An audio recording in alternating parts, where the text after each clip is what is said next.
شاید تو وارد کنه میگین چی؟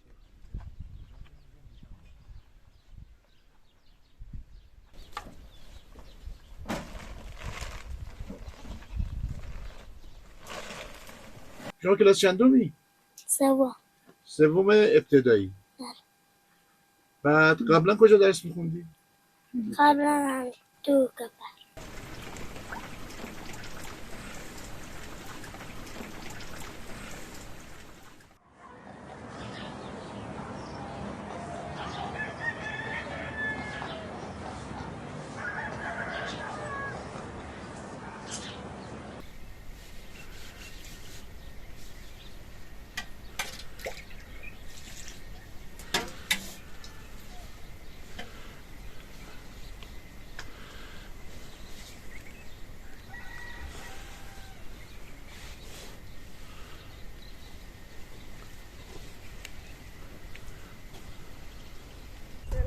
خسته نباشی مادر. خوبی؟ سلامتین انشالله. ما خوشوقت شدیم شما برادر. زنده باشی انشالله. خدا سلامتی بده به شما انشالله که خدا به همه کمک. بیا ببینیم چی کار میخوای بکنی. به به. انشالله. چند سال نو میپزی؟ 60 سال. 60 سال نو. بله. این الان چی خمیر درست کردی؟ خمیر درست کردم با تاوه با تنور بپزیم دیگه.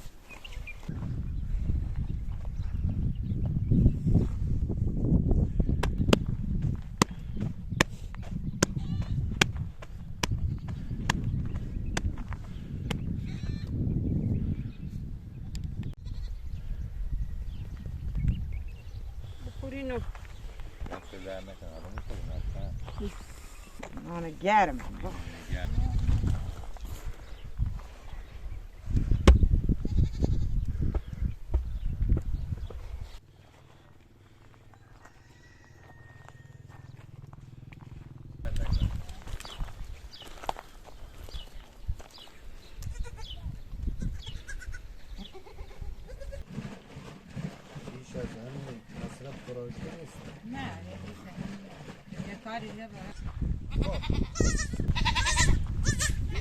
بیا مادرش پیدا شد.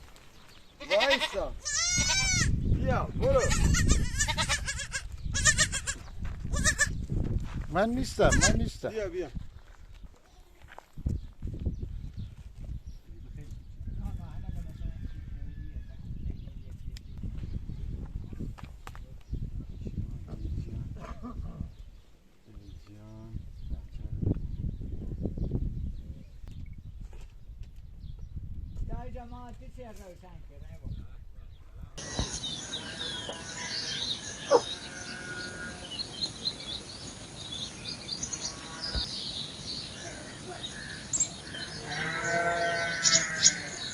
خوش فرمی هم دارم. آره. همینجوری قشنگ نگاه کن روی یک شیرش زنه یکی.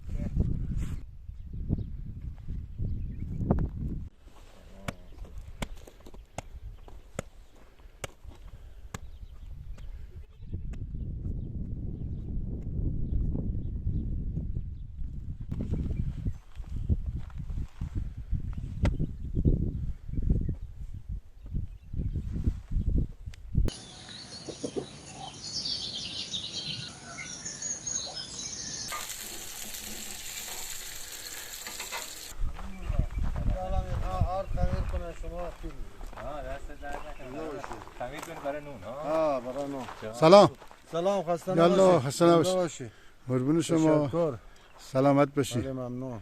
خوب جانم. معرفی نکردی آقا؟ احمد آقا. چرا آقای احمد خادم هم شورای روستای تنگشاه. به به. روستای تنگشاه کجا میشه احمد آقا؟ روستای تنگشاه به حساب میشه اینجا کلا روستاشه. بعد جنوب زیر نظر بخش مردایی که بله. شهرستان انبرآباد جنوب کرمان. بله. هم زمان قدیم او بزرگترمون بودن دیگه و همین سختی رد کردن دیگه. ما هم شدیم با همین فرم. تفاوضی نکردین هم تا آقایان اینجا دیگه شاگردی میکنن آنجا یکی آب میاره یکی هیزم میاره باز ما اینجا دیدیم یه آقای کمک میکنه اون برای آقای کمک نمیکنه دیگه هم تا موندی خود ما رنج کردین و بچه آن منو رنج کردین تو همه کو آره راحتی زندگی ندید اصلا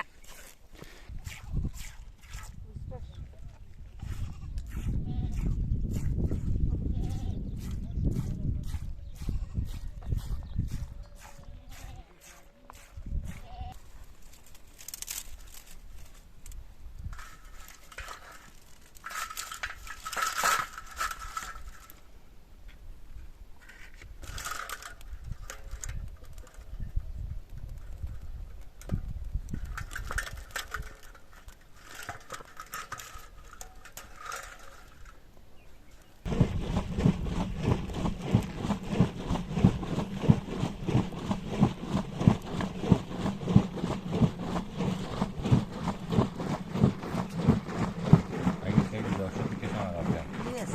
اونجا ها.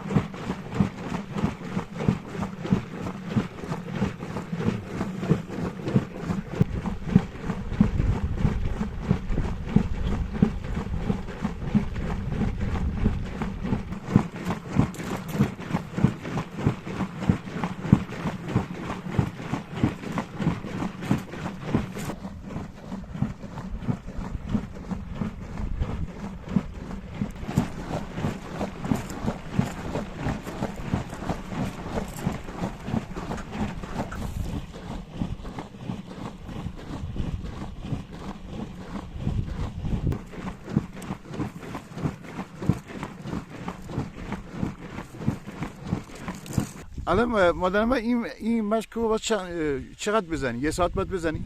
الان حالا دیگه یه نیم دقیقه نه از کلی که شروع کردی از وقتی که شروع کردی یک ساعت میشه ها یه ساعتش این الان میشه تبدیل به دوغ میشه دیگه این تبدیل مثلا رشی تو میزنیشون دیگه ای توی ریزیشون توی دیگه ایجیشونیشون دیگه میشن کشک ها کشک و کره و اینا رو از این میگیری ها کره را یه شیرو نگیریم بعدش دیگه ریزیشون توی دیگه ایلین رو آتش دیگه گردونین چوی تویشون و دیگه بالاشو میارین و تا 2 ساعت دیگه اینو میبا بز بشه دیگه کنیشون توی کیسه را دیگه 3 و 4 رو هلی بعدش دیگه ریزینشون رو پلاستیک نمک ریزین توشون دیگه مالیشون دیگه ایتا گرچه اون میشه کرد ها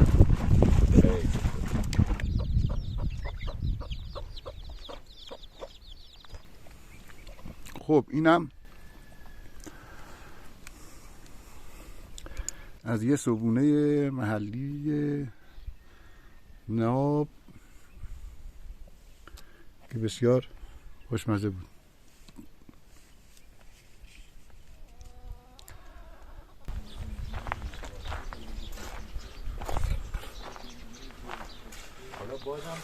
بازم در این حال من زنگ میزنم آقا اصلا نمیتونم اصلا شمارهش ریسیه که اوه خسته نباشین این ماشینای تا کرنوش که هست آره شما میتونیم بیاین تا کرنوش هم باید یه چیز بگیریم یه نهایتا یه میگیریم یه زنگ میزنیم به اسلام هم میکنیم نخسته ممنون چه خبر؟ قربون خب چه کارا میکنیم؟ آقا مشغولی؟ مشغول همین داستانه چه کنیم اینجا سید جان یه ذره کم داشت دیوار ما شروع کردیم یه حالا تو این فرصتی که بیکاریم یه اضافه کنیم یه بخشی رو چون میخوام سردرگاه رو بزنم خب اول از این خونه در واقع از کجا داره تامین میشه؟ این خونه همون یه خیریه‌ای هست واقعیتش داره میسازه برای یکی از اهالی این منطقه این روستا و حالا به واسطه هم با ما آشنا شدن چند سالی هست 2-3 سالی هست که ما میریم بعد از مدرسه‌ای که ساخته شد همینجا قرار شد این خونه ساخته بشه مدرسه هم ساخته شده آره مدرسه میریم مدرسه هم میبینیم دیگه مدرسه هم آره میتونیم بریم یه نگاهی بندازیم اون 2-3 سال پیش تموم شد ادامه کار دیگه یه آجر دیگه هم ادامه کار این تقریبا 2 ماه پیش استارت خوردیم خونه که داره ساخته میشه و آره کار خیریه است.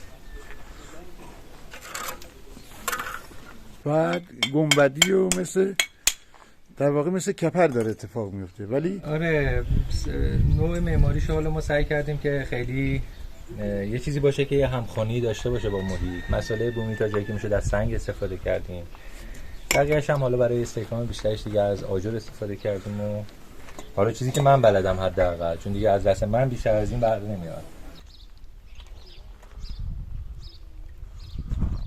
ارشیا اون بالا چیکار میکنی؟ دارم نگاه میکنم. دوست داری این خونه رو؟ بله.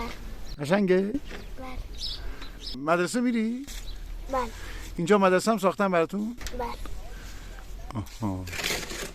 بچه های دیگه هم دوست دارن دیگه مدرسه رو؟ آفرین.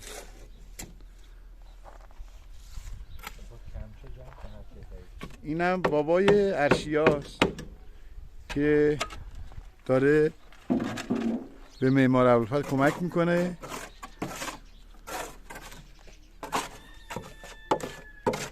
و اینم خونه قبلی ارشیاست.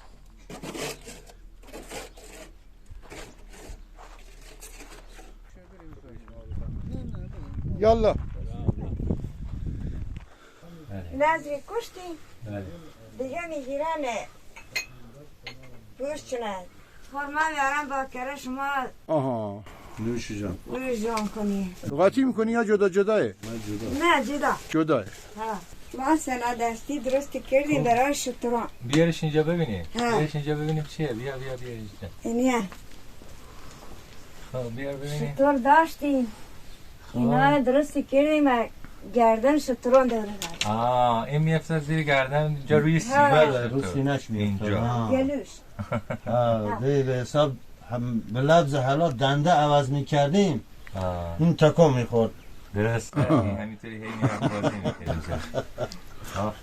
و این خواهم کره که از تو مج زدن در بله. میاد. این هم که خرمای مال خودتونه. اینا که خورما مال همین روستای خودمون. خب این فقط همین داره دیگه، نون نداره؟ نونم داریم ولی نه منظورم اینه که نوع غذاتون الان همینطوری خودش غذای کامله دیگه. بله دیگه غذای یه کامل. وعده. خب اینطوری هم خورده میشه ها؟ دوغ هم میخوریم پاشو. دوغ هم با همراه همین دوغ هم. بله با همین دوغ هم خیلی میخوریم. جالب باشه. بفرمایید. بفرمایید. اونا چیه؟ همین تا این سبزا. اینا یه درختی ما داریم به نام سبزی کوهی. خب اسمش هست پترک، انگوزه. آها انگوزه. بله همه انگوزه. همین دیگه کم. آها این الان دوغ شده آره؟ اینا دیگه جشون تا دوخ شونه دیگه حالا تو اینو دیگه زنین شد دیگه گوین خیشون کشک. نمک میزنی میخوای ها، کشک درست کنی. نمک ها دیگه اینطور گرد شنو کنم دیگه روی چی؟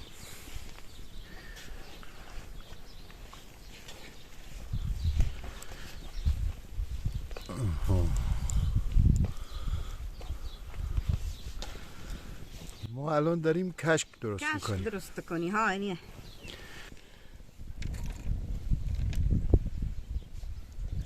این چقدر باید هم بخوره والا؟ نمک چقدر باید؟ بزنی چون ور هم که دیگه نه که رو سینی هلی چون دیگه پرک نش. ها وا نره. ها وانر اگر نمالی شما هم شو نزدی پرک.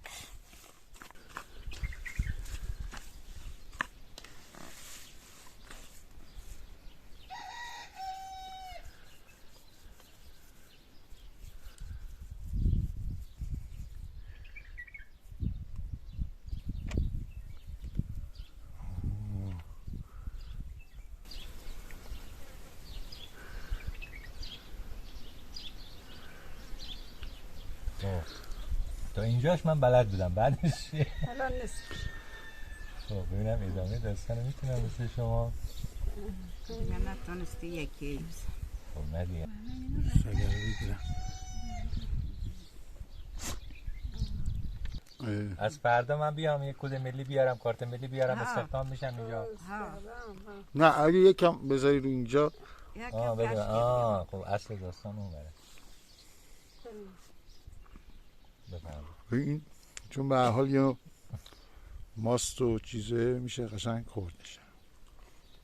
حالا اگه بخوایم که آقا شما هم تحویلت بگیریم میتونیم این شکلی بهت بدیم. اینا کن.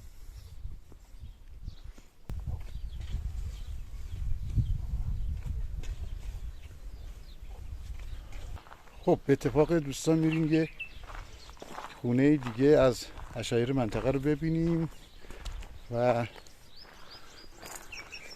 نشونتون بدیم که تازه اومدن.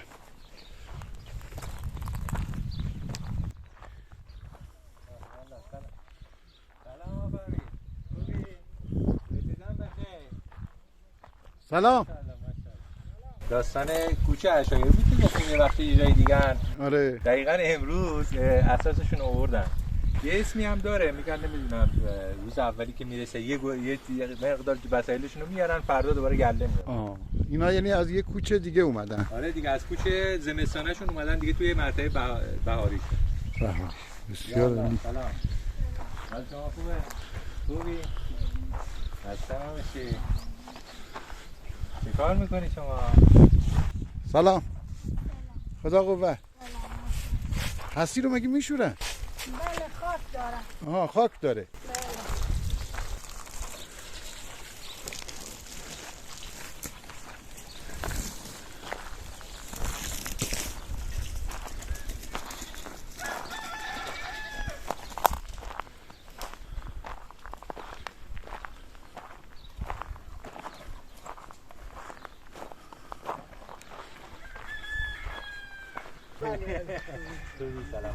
سلام.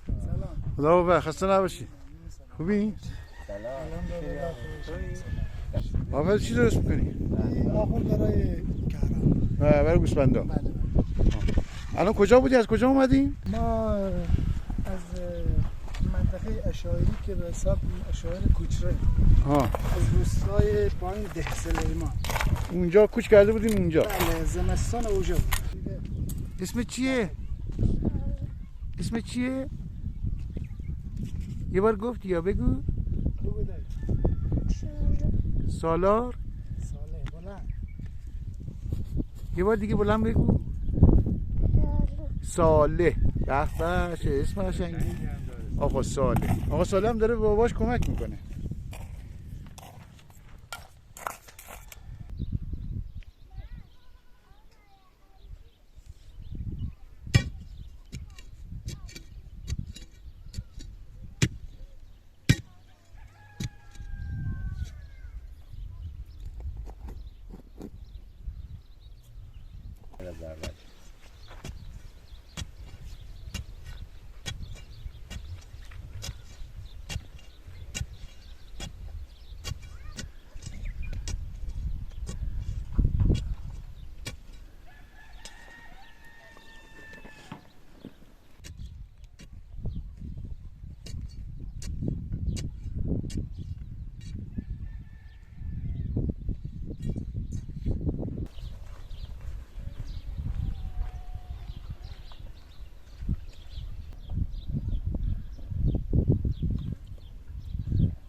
این چیه آقا؟ این صندوق بهش میگین صندوق؟ بله صندوق ظرف و اینا که با خودمون برده بودیم عشایری. آره صندوق عشایری هست. بله. یه جوری کار صندوق هم هست.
بله این همه انگوزه. البته درخت نیست همه داغا، این خودش بوته. دیگه بوته است ها. بوته هم. بله اگر این مثلا 20 روز قبل از این به ما رسیده بود با همین کماجدونو میپختیم خیلی عالی میخوردیمش. به لفظ ما میگیم برای خیلی مریضا خوبه. داخل دیگه یعنی انگوزه رو از این گیاه از میگیرن؟ این گیاه، انگوزه از این گیاهه به نام اینا پتر. داخل خیلی دیگه پسرشان این بوته خیلی دارو خشنگیه. یه مدل دیگه هم میخورن، بلدی اینو؟ بله محل ما اینو با ماست میخورن. شما نمیدونم امتحان کردید؟ نه ما با ماست نمیخوریم. بیارش اینجا، بیار نزدیک. آه. ما ماست نمیخورن میگن چی میگن؟ میگن نه ما اینا رو با ماست خب نخوریم. بسه. حالا بذار اینو امتحان کن یه بار. یه بوته دیگه هست به نام خروشک. خب. او حالت بوش پیاز داره. اونه بله اونه ما هم تو آب گوشتش میکنیم. یه لقمه نون داری؟ بله نون هست. نون بیار. اینو حالا باید امتحان کنی ببینی چطوره. هم بوده شیره گیاه در اصل مصرف اصلی شیرشه که باید این بوت‌ها زمانی که دارن خشک میشن سنگ بذاری روش. بله. که باد اینا رو نبره، دیدی زرد میشن باد میبره. اما انگوزه. انگوزه آفرین. بعد دیگه وقتی خشک شدن میری سر وقتش دور گیاهو خالی میکنن. ریشش که پیدا شد شروع میکنن تیغ زدن. تیغش میکنن. دیگه میاره شیره. به به چه نونی شما نون داری پس بله. نون تازه. حالا اینو ما این شکلی هم اونجا تو محل خودمون میخوریم. نه بابا این ما هنی بلد نیست. این اولین بارته، پس باید امتحان کنی ببینی چطوره.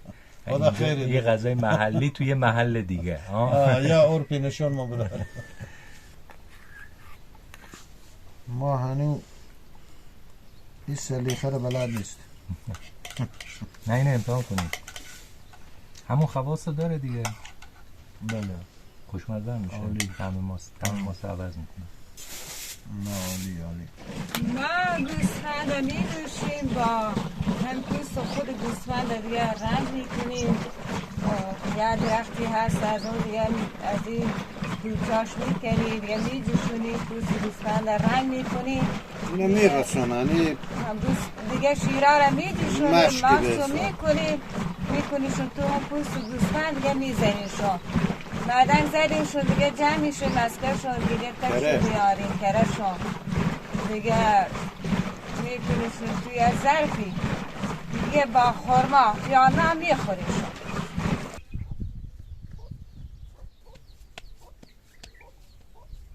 های گویم او کدیم اگه اشایی بودین خیلی گوسفند داشت. الان گوسفند خیلی بود مثلا کشک روغن نخر نداشت. گوسفندان نخر نداشتین، کشک روغن زیاد بود نخر نداشت. الان نه، الان صرفی نمیکنه کمه. اون زمان مگه زحمت زیادی میکشیدیم. زحمت خیلی زیاد بود، گوسفندم زیاد ولی نرخی نداشت. باید مفت میدادیم رفت. الان که یه نرخی پیدا کرده و اینا دیگه دوباره گوسفند و بز نیست. دوست داری تو شهر زندگی کنی؟ حالا من خب الان مثلا رفتی تو شهر، دوست داری چجوری تو شهر زندگی کنی؟ تو شهر خونه بداری راحت مثلا همه چی درست باش، امکاناتت باشه. خب تو شهر که خونت بسته با امکانات درست با. بعد تو شهر بری همه امکانات هم بهت دادن و خونه خوب و اینا، دلت تنگ میشه برای اینجور روزا دیگه؟ باید این هم داری دوست داری اینا نگه داری اینجا رو دیگه نگه بدار. ای تو دوست داری. خب تو شهر الان اومدیم امکانات بهت دادیم، همه امکانات هم بهت دادیم اینجا داشت. تو شهر کجاها میری برای خودت بگردی؟ بازار میری؟ بازار میری مثلا چیکار کنی؟ هم تا دوریه بزنی بگردی، خرید کنی، وسیله خرید کنی. خرید و همه زن و همه جای دنیا دوست خرید و خانوما دوست پر پول بداری خرید کنی و دیگه برگردی بری. یعنی پول باشه اوور اینطوری خرج کنی، خرید کنی 2 تا 3 تا 4 تا بیای. تو شهر حالا مثلا هم کوه بوده اینی یلا گهی میارین 10 روزیه 5 روزیه دوری زنی دیگه برگردیم میایین هم تو محل. نه هر کی عزت و احترام خودشو داره. زن چه تو روستا چه زن چه مرد چه روستا چه شهر همه احترام خودشونو دارن و حرمت خودشونو. ولی که خب برام جالب بود شما که مثلا اینطوری زندگی عشایری کردی، بری شهر مثلا کجاها میری، چه کار میکنی؟ که گفتی میری بازار خرید میکنی و نه؟ دیگه برگردیم یا این دیگه هم گردی میای همین. ها خب خلاصه اینجا رو نمیتونی بری. نه اینجا رو که دست نمیتونی بری. واه سنگین هم هست ماشاءالله.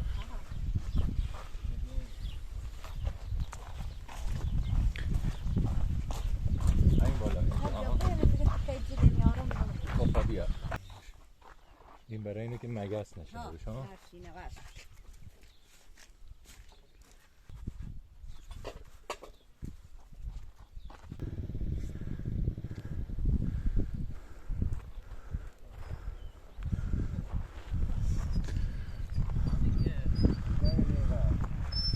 کجا؟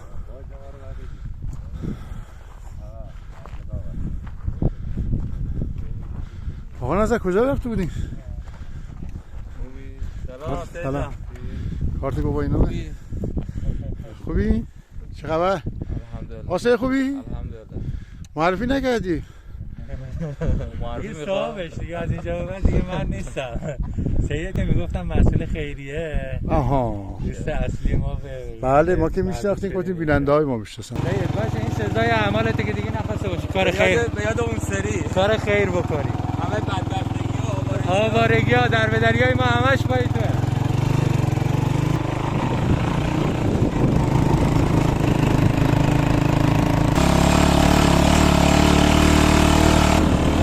جاده خاکی طرف زیارت خام و زیارت داره؟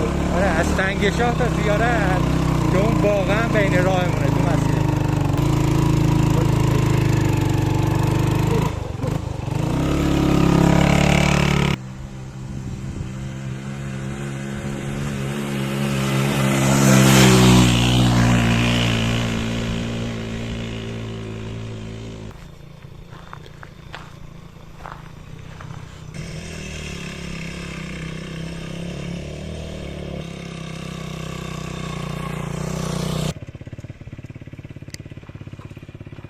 آقا به باغ امام حسن مجتبی خیلی خوش آمدی.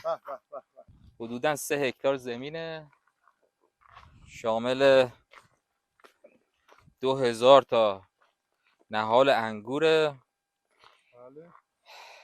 500 تا نهال بادام، حدود 600 تا نهال انجیره. در کنارش نهال ازگیل و هلو و سنجد و اینا رو هم کاشتیم. آره ازگیل هم آوردیم اینجا. الان مثلا ازگیلا هست، این بادوما. الان اینجا که مثلا جاده باغه، دو طرف جاده رو بادوم کاشتیم که بادوماش هم مشخص سبز شده. آره در اینجا ریاض شد. نه این 2 ماه پیش هم اومدن ها. نه به 2 ماه پیش اومده. این نهالای جدیدیه. این ازگیله. این ازگیله، اینا بادومه.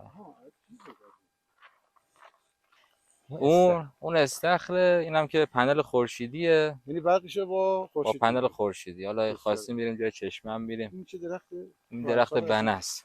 این بنس داره. این بنس. بزرگ میشن بنا. اینا بنا هم کم آبن هم همون پست کوهی. آره. در واقع اینجا یکم مسطح و همواره کردیم باغ. آره. با این باغ چجوری شکل گرفت؟ بریم یه جا بشینیم زیر بارون نباشه. همین زیر بارون خوبه. زیر بارون خوبه. 2 سال پیش حدود 2000 تا 2000 نفر نخل پاجوش خرما با کمک مردم هزینه‌اش جمع کردیم و حالا توی این منطقه جنوب کرمان جازموری هم فعالیت داریم و اینها. گفتیم آقا به هر خانواده یتیمی، نیازمندی، محرومی 2 تا مثلا پاجوش نخل بدیم. حالا اصطلاحاً اینجا بهش میگم موک، که مثلا هم سایه جلوی حیات خونش باشه، یه میوه‌ای داشته باشه و اینا. مردم هم استقبال کردن، هم مردم خیرمون استقبال کردن، بانیامون استقبال کردن، هم خود اهالی هر روستا اینها استقبال عجیبی بودش. یعنی ما از رودبار جنوب تا زهکلو تا همین روستای تنگشاه و جاهای دیگه توزیع داشتیم. حتی جالب بود که از نماینده‌ها میگه آقا دعوا شده سر این که آقا چرا مثلا بیشتر نمیدین، چرا به ما نرسیده و اینها.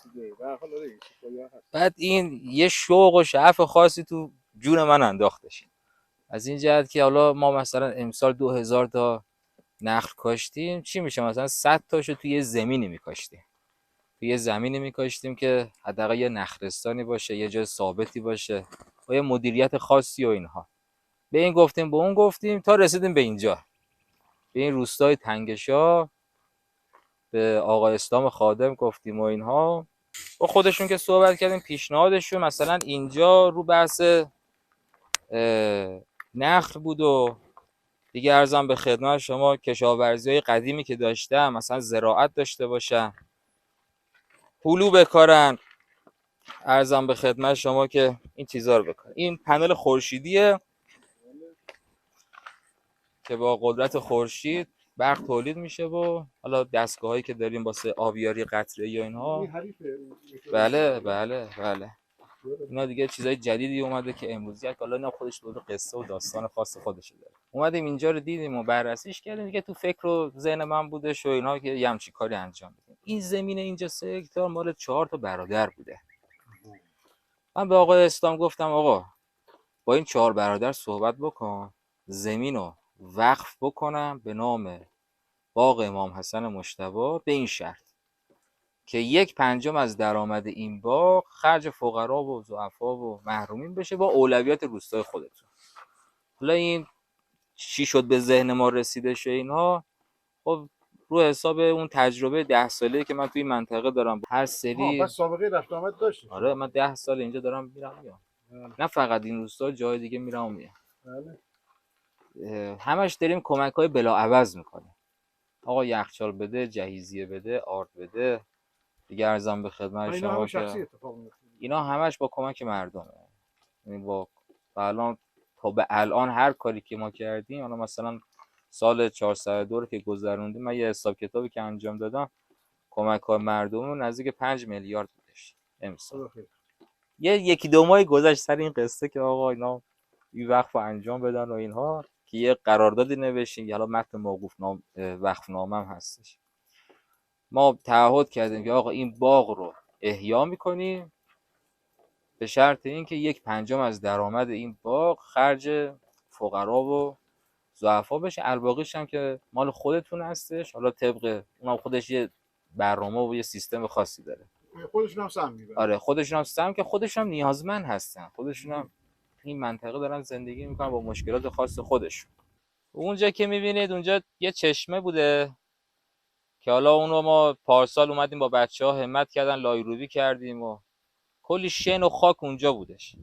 اون شن و خاکا رو در آوردیم، یه عمقی پیدا کردش که آب اونجا حالت برکه مانند شده. آب اونجا جمع میشه هر سری، بعد با قدرت پمپ خورشیدی که داریم آب از این لوله میاد داخل این استخ رو پر میکنه، ذخیره میشه. یه صبح تا عصر طول میکشید تا این استخمون پر بشه. استخمون در ابعاد 10 در 5 به عمق 1.5 متر نزدیک به 70,000 لیتر آب رو ذخیره میکنه.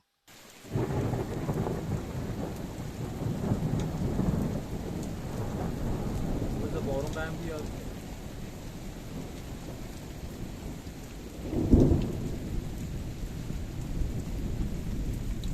گرسون خانم چه خبر؟ سلامتی. پس میخوای بری شهر و دیگه برنگردی ها؟ آقا نظر بارون میاد آب میاد تو خونه ره؟ بله آب از همه طرفش میدی، بر و پایین از جلو از همه طرف.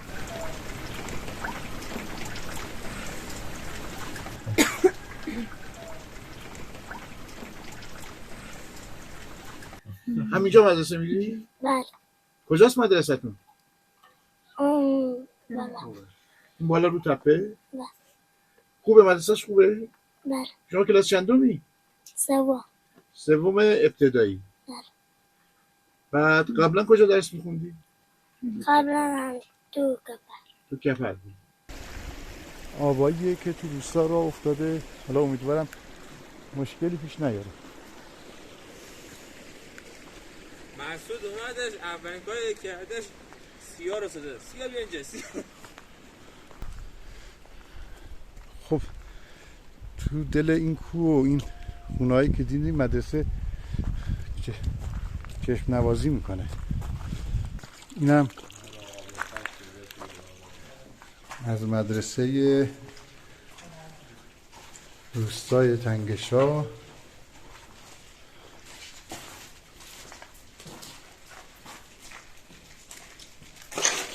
حالا امکانات صندلی و میز و اینا هم دارید؟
Erşia tuartă cu nimice.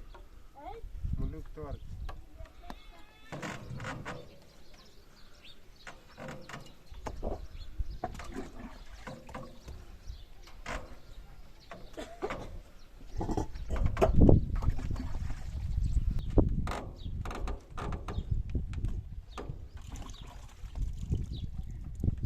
یک دو سه چهار 5 ردیف شد تا تکمیل بشه. بله 5 ردیف 6 ردیف 6 ردیف تا رج خورد روی اون خودش هم 20 تا 20 سانتی میشه 3 رد. بالاخره سردرگاه تکمیل شد. حالا این قالبو دیگه میتونیم برداریم. آها قالبو می‌خوایم برداریم. بریم برداریم. فقط بخش زنده نباشه که اگه ریخت. این همون سنگه بود که زدیم که بشه راحت برداشت.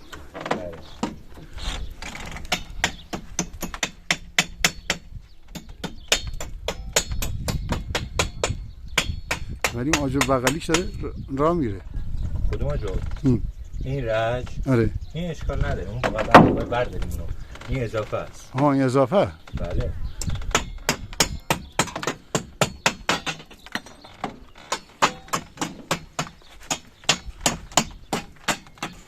آها من فکر کردم اون میمونه بس اون خودش هم یه نوع پایه است. بله دیگه اون ببینید این تنظیم میکنه. قالب این قالب برای این دهنه 10 سانت 15 سانت کوچیک‌تر بود.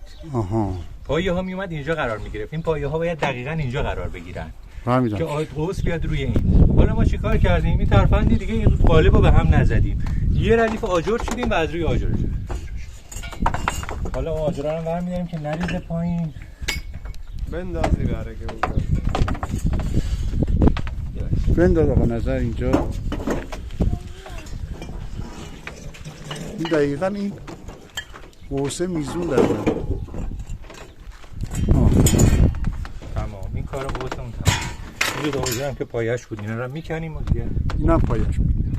خسته نباشی. قربان شما. خسته نباشی آقا نظر. سلامت باش.